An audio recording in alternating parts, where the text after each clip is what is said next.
Hello everyone, আমি চন্দ্রিকা আর আমার ব্লগে পার্ট 2তে তোমাদের সকলকে স্বাগত। তো পার্ট 1-এ তো তোমরা সবাই দেখেছিলে আমরা বান্ধবীরা মিলে একটা ছোট ফিস্টের আয়োজন করেছিলাম। তো আমরা সবাই একসাথে থাকবো আর কোনো কাণ্ড ঘটবে না, এটা তো হয়ই না।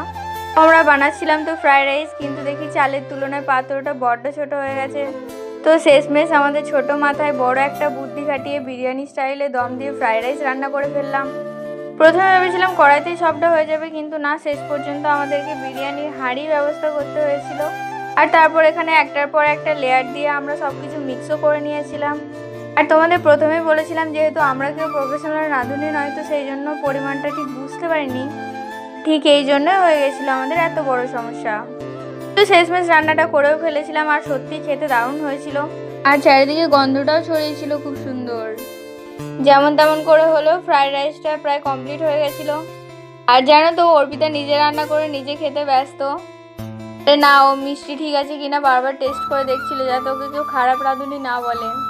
তো এখন অর্পিতাকে দেখে মনে হচ্ছে যে ওর বিয়েটা দেওয়া যেতে পারে, মানে মোটামুটি রান্নাও শিখে ফেলেছে। আর তারপর মেনু ছিল আমাদের চিকেন কষা, তো সেই জন্য আমি আলুগুলো একটু কষিয়ে নিয়েছিলাম। তারপর পেঁয়াজগুলোকে একটু ভেজে নিয়েছিলাম।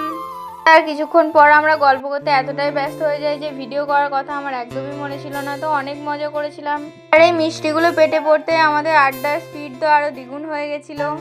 অর্পিতা এখানে সবাইকে খাইয়ে দিয়েছিল মিষ্টিগুলো।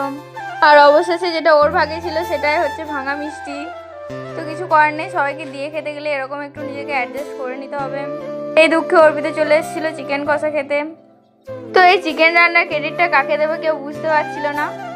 রান্নাটা শুরু করেছিলাম আমি, কিন্তু শেষ করেছিল অর্পিতা, আর মাঝে শ্রেয়াও একটু হেল্প করেছিল। শেষে দেখো পূর্ণিমা একটু পাঁপড় ভেজে নিয়েছিল, যেহেতু এসে দেখে কোনো কাজ করেনি তাই। তো এতটা খাটাখাটনি করার পর আমাদের রান্নাগুলো করা প্রায় কমপ্লিট হয়ে গেছিলো। আর দেরি না করে আমরা সবাই মিলে বসে গেছিলাম খাওয়া দাওয়া করতে। আর চিকেন কষাটা না সত্যি দারুণ হয়েছিল খেতে। তো শেষ পাতে দই দিয়ে লাঞ্চটাও কমপ্লিট করে নিয়েছিলাম। তো আমরা সত্যি সারাদিন খুবই মজা করেছিলাম। আর আমাদের সব খাওয়া দাওয়ার পরও অনেকটা খাবার বেঁচে গেছিল। গল্প করতে করতে কখন যে বিকাল হয়ে গেল বুঝতেই পারলাম না। দেরি না করে চটপট সবার জন্য বানিয়ে ফেলেছিলাম গরম গরম চা। তো এক হাতে চায়ের কাপ আর অন্য হাতে বন্ধুদের হাত, মানে এই ফিলিংসটা সত্যিই আলাদাই লাগছিল। জানো তো, চাটা বানানোর পর শ্রেয়া আমাকে বলছিল যে চায়ের কালারটা ভালো আসেনি, সেই জন্য সবাইকে ডেকে ডেকে দেখাচ্ছিল। কিন্তু কিছু করার নেই, সবাইকে এটাই খেতে হয়েছিল। তো চায়ের সাথে একটু চানাচুর না হলে তো একদমই জমে না, সেই জন্য একটু চানাচুর আর পাঁপড় মেখে নিয়েছিলাম। আর জানো তো, সন্ধে নামতেই মনটা বেশ খারাপ হয়ে গেল। শ্রেয়া এদিকে কান্নাকাটি করতে শুরু করে দিয়েছিল, কিন্তু কিছু করার নেই, সবাইকে নিজের নিজের বাড়ি ফিরে যেতে হবে, তাই ওকে সবাই মিলে বোঝাচ্ছিল। তো একরাশ মন খারাপ